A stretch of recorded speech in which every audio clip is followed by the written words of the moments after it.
لما نلاقي المطالبات للشعب المصري للتبرع لغزة لإعمار غزة، ونجد أن هناك أثرياء فلسطين في أنحاء العالم ثرواتهم بالمليارات، ونجد أن هناك تندر على الحالة المصرية التي رفضت أو تكلمت في هذا الموضوع بأنه لا يصح أن يطلب منا بهذه الاستحقاقية التبرع لغزة.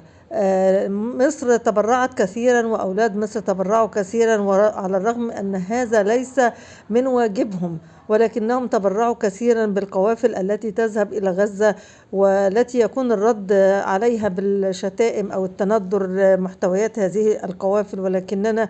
كنا نغض الطرف ونقول إنهم في حاجة إليها، ونتغاضى عن الشتائم وعن التندر عما تحتويه هذه القوافل، وما زلنا نرسل هذه القوافل من قوت الشعب المصري الذي أصبح يئن من الغلاء وأصبح يئن من كل شيء. بعد يومين من غلاء البنزين بصورة كبيرة أصبحت عبء على المواطن، أصبح المواطن يعاني بشدة من الديون الشخصية، بالإضافة إلى ديون البلد التي هي معروفة وليست خفية على أحد. ربما سمعنا أن هناك مواطن من يومين قد انتحر من فوق جبل المقطم نظرا لما لديه من ديون وأعباء. هل هذا حلال؟ أثرياء الفلسطينيين في كل أنحاء العالم، لماذا لا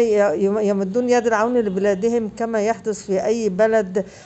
يقوم أبنائها بمساعدتها في حالة الأزمات؟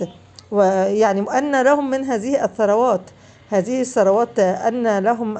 وكيف تجمعت وتكونت، والشعب الفلسطيني أو شعب غزة كما يقال هو فقير، بالإضافة إلى عدد كبير جدا من أهل غزة موجودين بالفعل في مصر، قاموا بفتح محلات، قاموا بشراء شقق،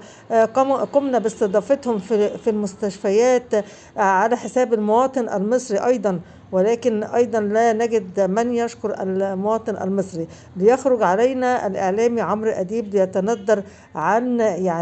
رد فعل الشعب المصري على الرفض للتبرع لغزة، أو حتى أن يقول رأيه في أنه لن يتبرع في غزة، وقال وقال الإعلامي عمرو أديب إن أنت ليس مخير، ده واجب عليك وده في رقبتك ليوم الدين، ومش في رقبة الأغنياء، مش في رقبة الأثرياء. حضرتك بتاخد 2.5 مليون دولار زي ما قلت من كام سنة في السنة، تبرع أنت.